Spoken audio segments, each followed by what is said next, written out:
Hello and welcome along to the Sports Special. Thank you so much for joining us today in what is possibly our last football video for the year. Yeah, pretty much. 2020 is pretty much done. It's been a very, very crap year, to be honest. I think saying crap is...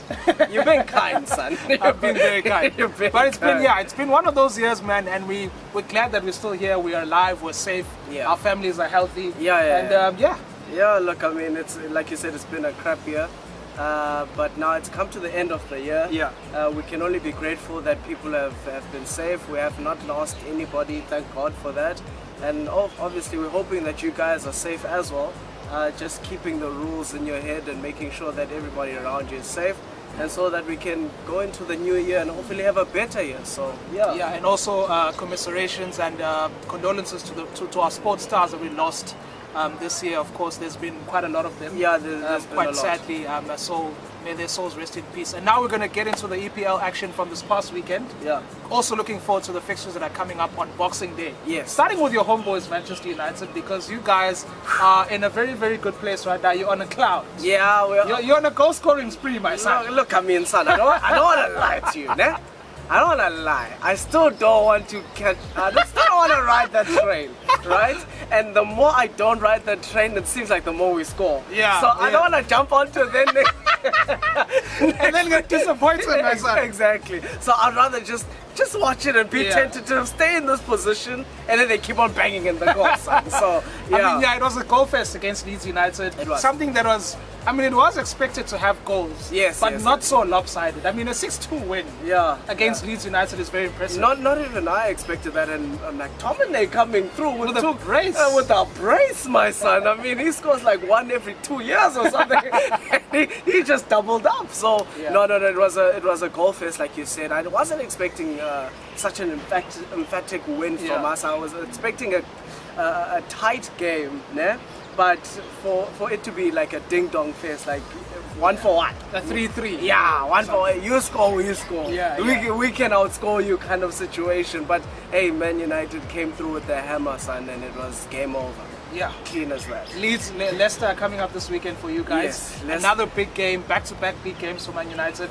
I mean, a winnable game for you guys against Leicester. It is a winnable game, considering that Leicester, like we mentioned last week, you can never really pinpoint where Leicester is. Sometimes when they're high, they're really high, almost league-winning high, and then when they're low, they're like almost relegation. So in this, when you look at their form, they did beat a formidable team in Tottenham, and away from home, So having said that, they're not going to be any pushovers. We're having a goal fest, but we're going up against a team, a well-managed team, and a team that is playing exactly like that, a team. So we'll see. Talking about that, I mean, a very impressive win by Leicester away from home at Tottenham. You know, Tottenham right now, not in a good... You know, the thing is about this season, it's really crazy. 1 week you can be flying, and then the next... You can be... It literally took 3 games for Jose Mourinho to go from possibly title winners to now fighting for the top 4 once again. Losing to Liverpool back-to-back and then Leicester. Look, I mean, it's one of those situations where, like you said, Mourinho, title contenders, Now it's like, Tottenham doing a Tottenham. Bottling it. Because like, okay, he could possibly do it. Now it's boom. And to lose like that away from home, I mean, at home against Leicester, I mean, that was a bankable match for me, man. That was a match where it was like, without a doubt, if the worst result for Tottenham is a draw here, and even then I feel that their fans should be hard done by. But I mean, they lost 2-0 to Leicester. So this also goes to show how good Leicester can be when they want to. You know, when they do turn up. When they turn it up, they turn it up. Definitely do turn it up. So they are a formidable team. It's just the consistency. It's just the consistency. It was something is that they're not consistent. They, like I say, when they're a house on fire, they are a house on bloody fire. But then there comes an extinguisher and then it goes downhill from there. So And now we talk about Arsenal. You can bring out your tissues, Arsenal fans. You can bring out your trolls if you have them. I don't want to troll Arsenal anymore because it's literally pointless. You can't troll a team that loses every week. It's like kicking a dead horse. It doesn't make sense. It really is sad times for Arsenal now. They just lost to Man City 4-1 Yeah. in the Carabao Cup. Before that, losing to Everton.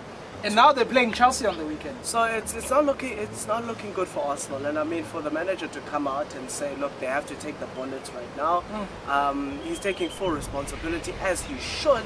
But I mean it still doesn't excuse their performances. They're in a bad place, and it's pointless trying to rip them apart. I mean, because they're already apart anyway. Like I said in the beginning, it's like kicking a dead horse. It's pointless. I don't have any trolls, and Futhi, like it's almost sad for me. Because I mean, Arsenal it's a massive team. Yeah, as much as Siyabagxeka, they're a massive team, Yeah. and they're just not stepping up to that plate where they should be to make the league even more competitive. I mean, looking at their form right now, they're fighting to escape relegation. It's relegation form right now. They've lost their last 3. I think they drew in one of those games against it was against Southampton at the Emirates, lost to Everton, My guy, lost to Burnley. Where have you heard of such losing to Burnley? So At home. look, I mean, yeah, Arsenal, yeah. Do you fire Mikel Arteta, Samuel? Or do you... January window is coming up, right? It seems like Arsenal do have plans. Yeah. Well, they better Well, do have. they better They've have got no those plans, choice. yeah. So do you keep him until January?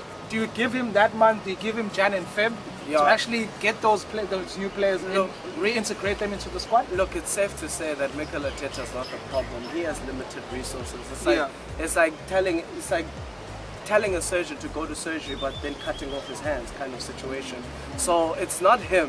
He's tried. I mean, and he's won trophies. I mean, already for the team. So they just need to back him up. And the management needs to sort themselves out, and everything else going down from there will be smooth sailing. They need to buy. They need to buy big as well. So this whole thing of like we'll nurture young players, get them from the youth, and put them up in the first, it's not good enough. And also the recruitment has been shocking from Arsenal. That's what so I'm saying. you know, buying players is one thing, but you also need to buy the right players. You know, Exactly. don't buy your Cedric. You know, those kind of players. I mean, Thomas Partey was a good signing. Very good. Gabriel was a very good signing. So Yeah. they need to get more signings like that. Yeah, no, they need to. That's why they need to bust out a blank check for Arteta, because he knows. Identify the areas where they are weak. Yeah. Because Arsenal didn't really need Nicola Pepe, Yeah, but no, they chucked went out to- 72M for him. Yeah. Didn't buy a defender, got David Luiz. You know, didn't buy a right back. They need a right back right now. So they're in a very bad spot right now. I don't want to lie to you. And they need to show up every position, and chuck deadwood out, because they've got a lot of deadwood. Yeah. They've got a lot of deadwood. So they need to get rid of that and recruit. And it's going to take seasons for them to get back to where they are. But I don't feel that firing Mikel Arteta is the answer. Yeah, those are pretty much the big games that are coming up this weekend. We also got Liverpool are going to be at home to West Brom, Leeds United to bounce back against Burnley at home, Manchester City against Newcastle. Not really much there, but it's been a great year. As much as it's been a bad year, but it's also been a great year of football, because we've seen how teams adapted without having the fans at the stadium. Yeah. And we've seen some very, very interesting results. We have seen some very interesting results. Yeah, your 7-2s, your 6-1s, and then United and Liverpool bouncing back again to score those goals. So it's been a really, really mixed, unpredictable year. It's been a topsy-turvy year. It's made the football game more exciting for the neutral, if there are any neutrals. I mean, after watching this season, you'll definitely become a convert. It's been interesting to see people under these constraints, because let's be honest, these guys didn't have a break. They didn't have time to rest. I mean, we can see evidence of that through Liverpool and your injury list and here and there. That's why these small teams do have a legitimate chance now of beating these teams. I don't think there's any team that can be feared, truly feared in this season, apart from you guys, I would say. But even your fear factor obviously has dropped. Yeah. So it's not as staunch as it was. So I feel that this season is interesting, and that everybody has a chance to beat everybody, as we've seen. So it's been a good footballing year, but also bad because of the pandemic, and people had to get used to playing without the fans being there, and to playing under very strange conditions. But look, it's delivered some entertaining football. Yeah, and of course, this is how we end off the year, and we're looking forward to another fantastic year, another fantastic sporting year, and a footballing year that is going to be in 2021. Guys, this is not goodbye.